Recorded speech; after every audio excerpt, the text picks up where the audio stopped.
full disclosure, I should also admit now that I was on the first Waterford hurling team ever to lose to Kerry in the Munster Championship. That's my claim to fame there. Just to pick up on a number of things that Paul and Louise have said, I'm not going to contradict anything that they've said in actual fact. One of the fascinating things about the Tailteann Games, and Paul's reference to John Devoy, for instance, and Irish America, is that the earliest reference I can find to an attempt to revive the Tailteann Games is actually in New York, in the area which is now known as Queens, where in 1903 the organization then called, sorry, this is a mouthful, the Greater New York Irish Athletic Association staged the first revival of the Tailteann Games that year in their base in Celtic Park. The newspaper cutting that you have there is actually from the Gaelic American newspaper, which was owned and largely edited by John Devoy, with the assistance, by the way, of Tom Clark in those days, celebrating the fact that the great Tailteann revival was taking place at Celtic Park, which, as I say, is where the Greater New York Irish Athletic Association of the day was based. I'm going to point to two characters in particular here, so my apologies to the cameraman, but this man here is Martin Sheridan, 9 times Olympic medalist for the United States. The guy I'm particularly interested in for the moment is this chap. Only won 4 Olympic medals, 3 in the hammer, gold, John Flanagan from Limerick.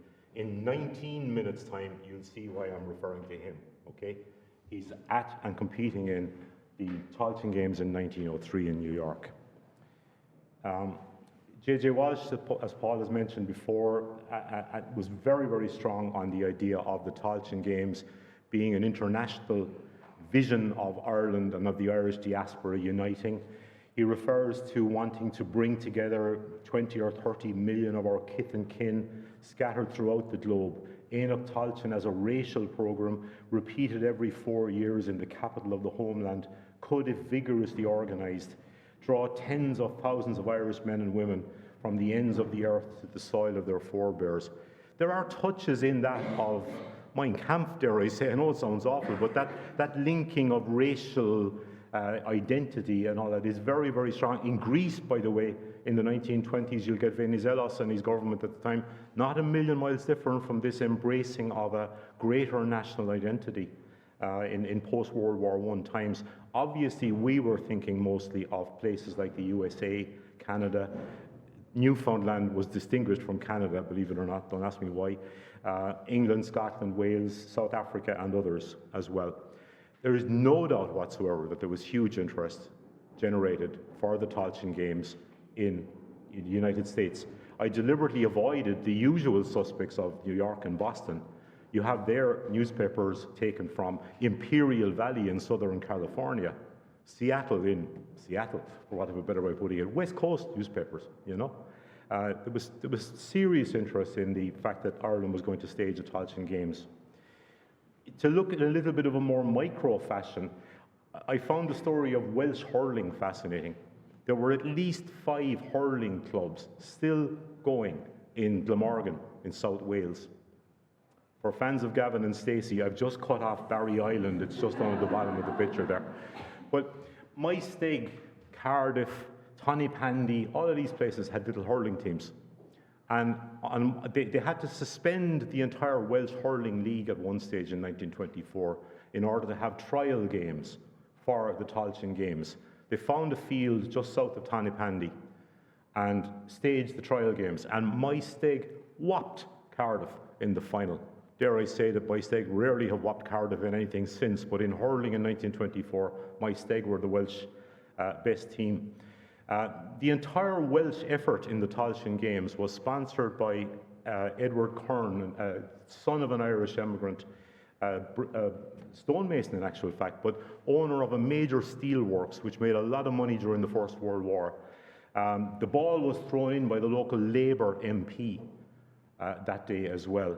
The other contribution that Curran Steelworks made, by the way, to world culture, apart from financing the Welsh teams in the 1924 Tailteann Games, was that they employed Shirley Bassey in the packaging department of their metal chamber pot division at one stage. So, for those who like trivia, and I love history trivia, so my apologies. from word go, be it 1922, 1924, this international vision was very, very strong. There were contacts made as early, I can find certainly as early as March 1922, people writing from London wanting tennis to be included, which it was. Letters from Montreal, a cable from Newfoundland, huge interest all over Lancashire and places like Salford and Wigan and so on.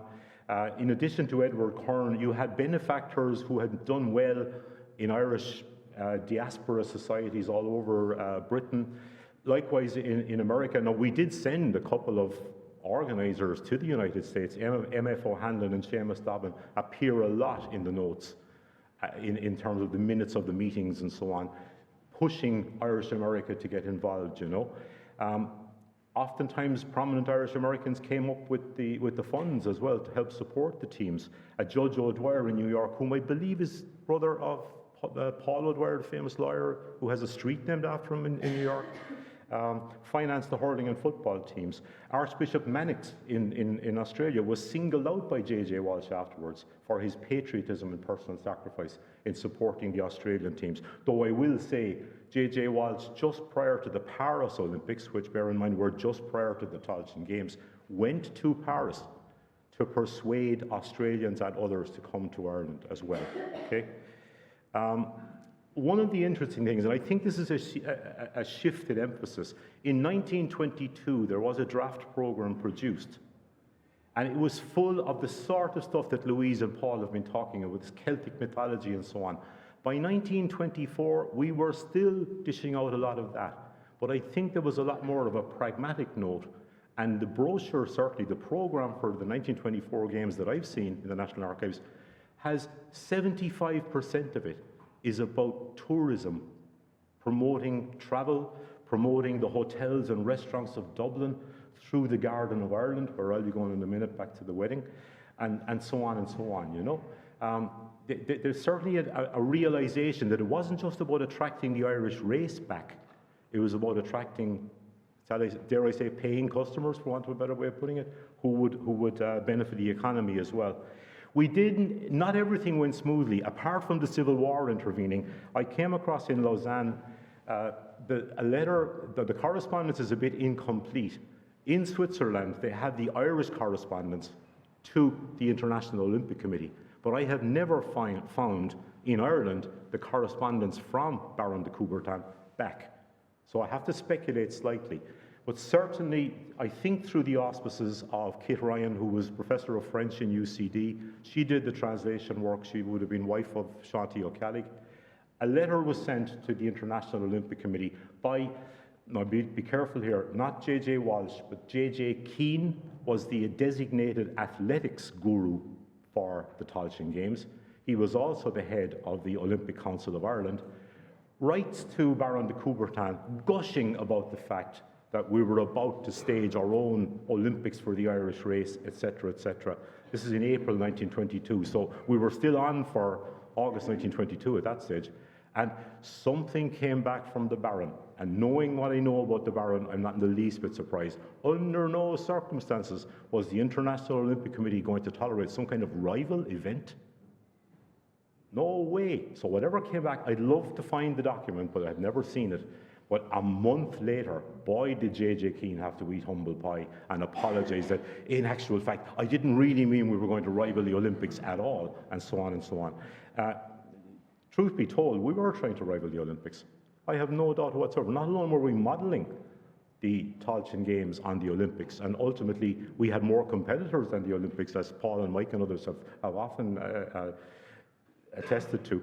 But we were very much trying to stage an Olympics for the Irish race. On paper, we were very strict about who could compete. Rule 1, the competition shall be open to all amateurs of Irish birth. By the way, the word amateur there is as important as Irish birth. If you were looking at sport in the 1920s, that word amateur is one of the most abused forms of sporting. If I say apartheid, I won't get stuck in it now, but trust me, it's worth a book in its own right by somebody. You could be an amateur of either of whose parents was of Irish birth, or you could be amateur if your grandparents, both of them, were of Irish birth. So you could almost play soccer for Ireland back in the 90s with those qualifications. And you had to produce a certificate to prove all of this.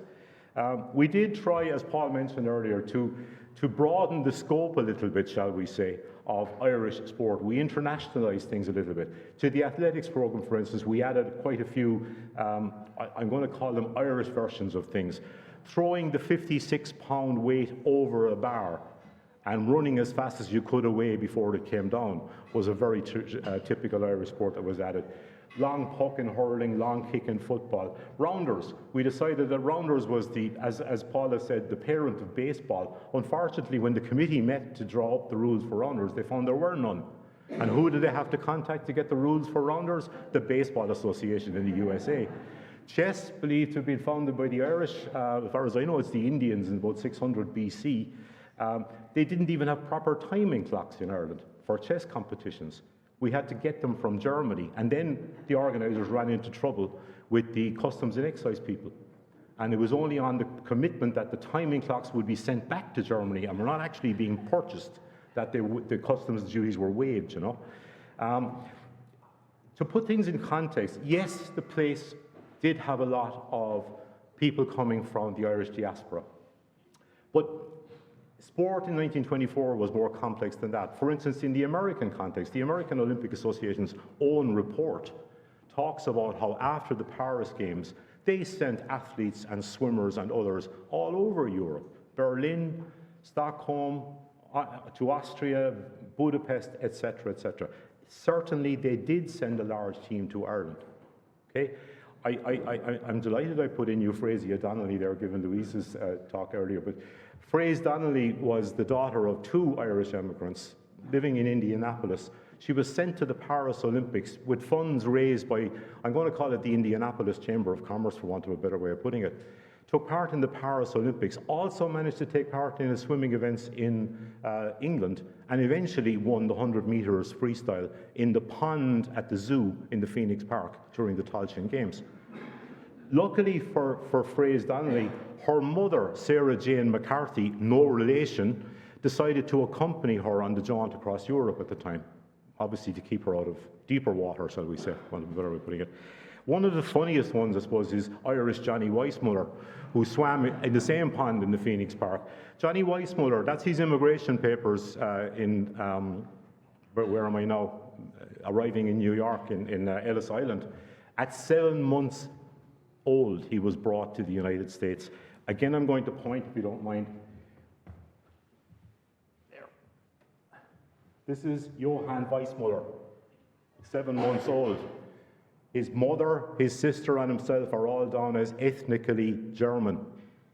They had lived for at least 6 generations before this in an area which is now part of either Hungary or Romania. There's a bit of dispute about it. So Johnny Weissmuller was about as Irish as I am South African, and I'm not, okay? But it was good for the games, it was good for attracting interest, it was good for making money, to be totally honest with you too. And in fairness, welcoming visitors was what the games was all about, you know.